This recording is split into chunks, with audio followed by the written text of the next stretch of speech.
YouTube, what the crap's going on? HeirofCarthage here, and we're going to take a look at the second battle out of 3 that I played against Mimcan from the Wolf Clan, and I'm going to just call him Wolf for the sake of ease.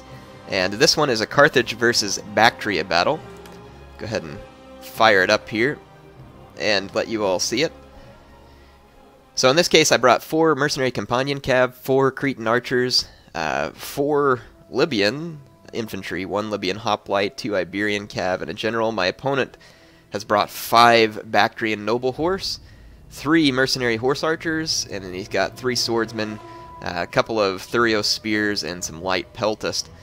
So the biggest challenge I'm going to have with this army is going to be his Bactrian Noble Horse, because those guys are hard to bring down. Now, my Companion Cav is very much capable of bringing them down, but it's going to take a while, and he's got more units than I can pin down at any one given time with my Companion Cav.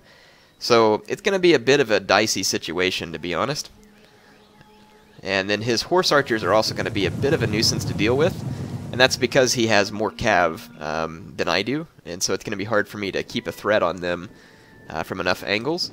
I'm not really worried about his Light Peltist too much. I can get in the woods or do something else to stay away from them. They're not a huge concern to me.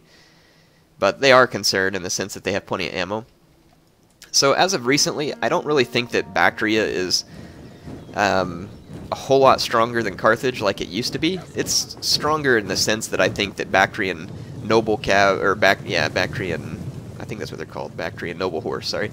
So Bactrian Noble Horse packs a pretty sturdy punch for a pretty affordable price, I think at 800 or somewhere around there, whereas Mercenary Companion Cav is considerably better, but it runs at over 1100 denarii. So I think that Bactria's got an advantage in the sense that it has a very stable cavalry for a much lower price.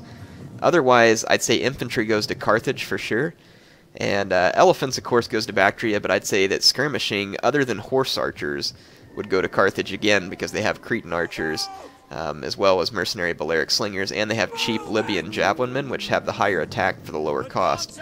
But, I mean, the fact that they do have horse archers is going to make Baktria somewhat strong against Carthage, because those horse archers can be used against Carthaginian elephants, whereas Carthage would have to use foot skirmishers, potentially Numidian Cav, but Numidian Cav's going to be tricky, I think, against Baktria. But in any case, I think that it's an interesting matchup, to say the least. So I'm going to keep his horse archers back here, try and get a couple of them bracketed up and destroyed before the main engagement starts. It is a risky move for me to do that, though, because he outnumbers me so badly with his Bactrian Noble Horse, so we'll see how that goes. I'm going to let my archers take a few shots at his approaching men. It's not going to do much, though. Once again, there's quite a few woods on this map, and I probably should have focused a little more money instead of bringing these archers. Well, I needed to bring something to deal with his elephants, and that's honestly the main reason why I brought these.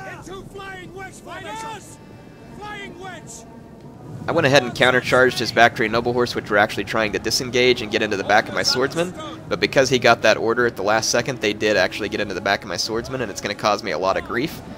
Otherwise, my infantry would have no problem wrapping up his infantry, because Thorax swordsmen aren't near as good. I did run his elephants amok, and I did this because I knew I couldn't kill them with the initial volley, and I wanted them to hurt his own swordsmen when they got into the back of him.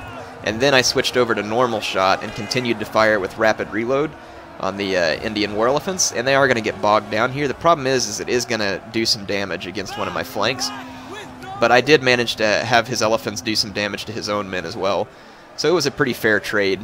His elephants aren't going to be all that useful. The problem that I'm having is that I'm having a hard time keeping all of his Bactrian Noble Horse pinned down, and his horse archers are having a heyday with me as well. And you can see that my infantry, because of the presence of those elephants, is struggling more than it needed to be, because otherwise it was pretty superior. And then again, right here, he has more Bactrian Noble Horse than I can pin down, so it's able to get through to my Cretans. And this is going to be the story of the rest of the game here, me trying to keep my Cretans safe. However, I give him some of his own medicine here, where these mercenary Iberian Cav, these guys aren't good for much, but one thing they are good at is taking down skirmishers, because they have a very high attack. They do have low armor, though, so that is a downside to them. But their high attack allows them to wrap up missile units fairly quick. Over here, Mercenary Companions and Libyans wrapped up with this Thurio Spears and Bactrian Noble Horse.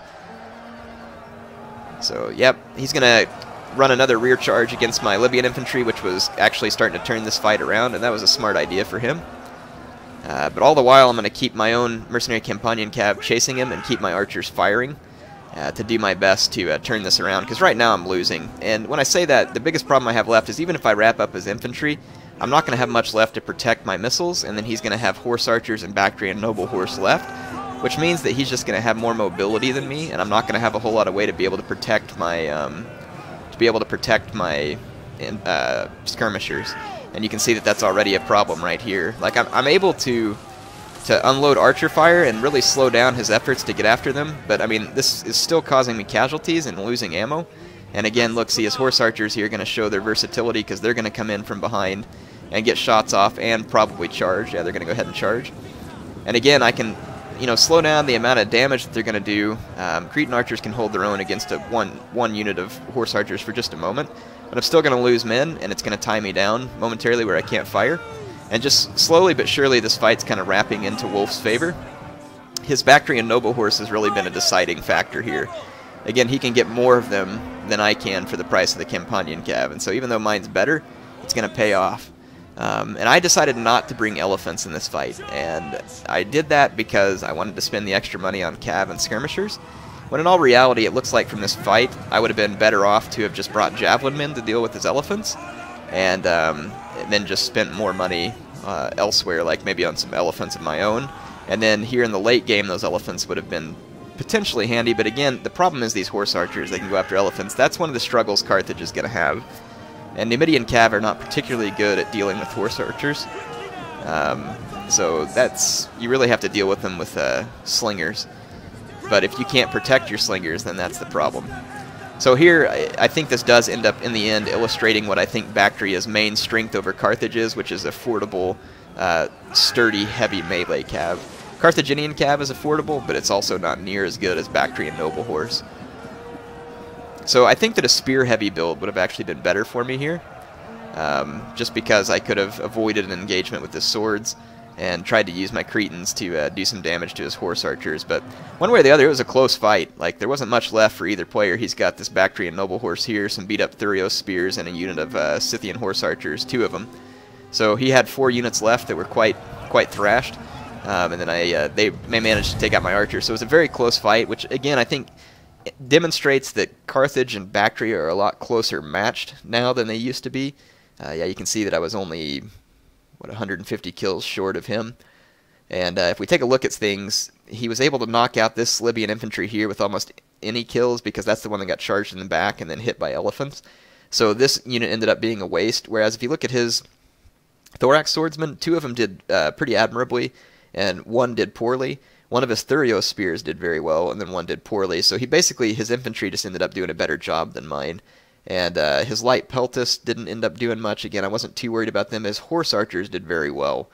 And if you look at his Bactrian noble horse, 2 of them did very well, and then the rest were just kind of mediocre. But again, he's able to have more of them, and you can see that whenever you're getting 50 kills in a Mercenary Companion Cav, that's bad.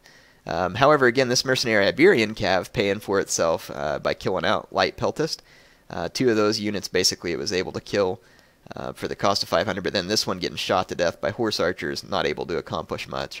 So it's an interesting matchup between Baktria and Carthage. I have one more match that I will show you soon, me versus Wolf, and we'll see if I'm able to get any redemption. So far, it's been a couple of close ones, but he's come out the victor on both, I think, through I think a little bit better army builds on both of them.